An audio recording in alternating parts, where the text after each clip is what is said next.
Depuis 2013, l'organisme canadien de solidarité Union Coopération, alias SUCO, en partenariat avec l'association haïtienne Cercle d'hiver, s'implique dans le développement agricole dans la commune de Marigot. Ces actions se déroulent dans le cadre du projet Relance agricole et nutrition, financé par l'Union européenne, les gouvernements du Canada et du Québec.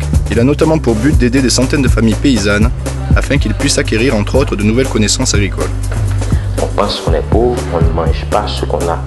Donc c'est pourquoi on est venu avec le PRAN, qui est un projet de sécurité alimentaire qui touche la protection de l'environnement, relancer l'agriculture pour augmenter la production agricole et travailler avec la population, spécialement les femmes, sur la nutrition à travers la formation et la sensibilisation. Le projet a d'abord commencé ses activités par le volet conservation des sols. Ainsi, 3 grands chantiers ont vu le jour. Il s'agit de la construction de ravines, de murs de gabionnage et de canaux d'irrigation.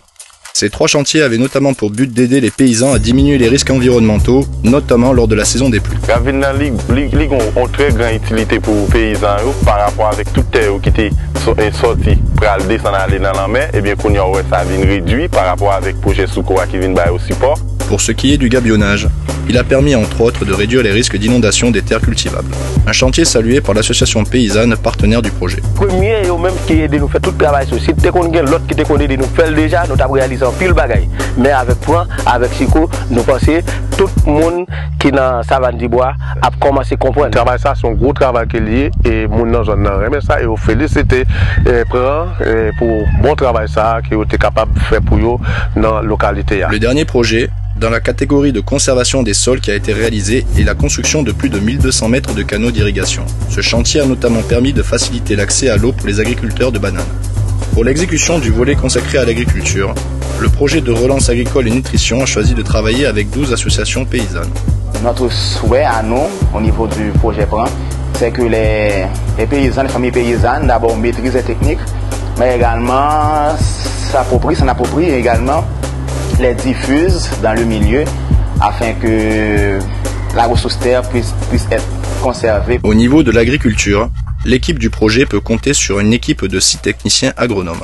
Ces techniciens se déplacent en moto rencontrer les associations paysannes partenaires à travers la commune de Marigot, dans les sections communales de Font, Jean-Noël, Macquarie et Savane-du-Bois. C'est notamment grâce à leur expertise que le projet a soutenu la réalisation de diverses activités formatrices, notamment la création de pépinières et de fosses compostières. J'étais sensibilisé nous pour comment nous sommes capables de reboiser nous parce que dégradation environnement capte pour tout terre aller, on a coupé bois sans pas planter.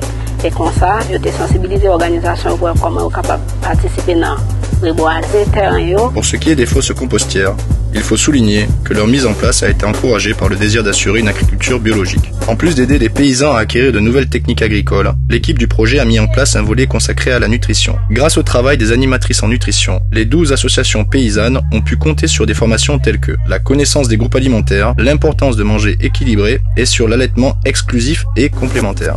On a eu 324 femmes formées. Parmi ces 324 femmes, on a eu 24 vulgarisatrices qui ont pour rôle de former les 300 femmes venant des 12 organisations de base. En plus de travailler avec les associations paysannes partenaires, les animatrices ont donné des ateliers de sensibilisation dans les écoles, notamment sur les 3 groupes alimentaires. Avec l'aide des techniciens agricoles, des jardins écoles ainsi que des clôtures mangeables faits de moringa ont été plantés. Pour ce qui est des jardins écoles, ils permettent entre autres d'initier les élèves aux différentes techniques reliées à l'agriculture, en plus d'aider à favoriser l'apprentissage vers une alimentation diversifiée. Le jardin école, c'est juste pour enseigner, pour apprendre aux élèves dès la classe primaire comment se familiariser avec l'agriculture de leur pays. Afin d'assurer le succès des jardins écoles et surtout pour réduire l'utilisation de produits chimiques, les élèves et les parents ont également été appelés à participer à la création d'une petite pépinière. Même dans la cantine, leur regarder, il va l'huile, il va quoi, mais il me manque un paquet d'ingrédients.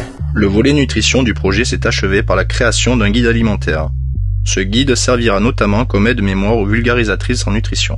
Nous allons faire en sorte que le guide alimentaire serve d'outil aux vulgarisatrices pour qu'elles puissent transmettre l'information nutritionnelle aux populations de Marigot. Le dernier volet du projet de relance agricole et de nutrition concerne le renforcement des organisations paysannes partenaires. Avec l'appui de 2 mobilisateurs du projet, les associations ont reçu une formation sur le renforcement organisationnel ainsi que des notions concernant l'égalité entre les hommes et les femmes. Par rapport à ça, on a fait tout un travail pour permettre la participation des femmes à tous les niveaux au sein de l'organisation. On doit aussi souligner le travail de l'équipe de coopérants canadiens en Haïti, et ce grâce au soutien du programme canadien de coopération internationale. Donc c'est notre principal souci, c'est notre rêve, c'est pourquoi on fait des activités, mais aussi on essaie de construire une approche de travail, de renforcer les capacités des associations.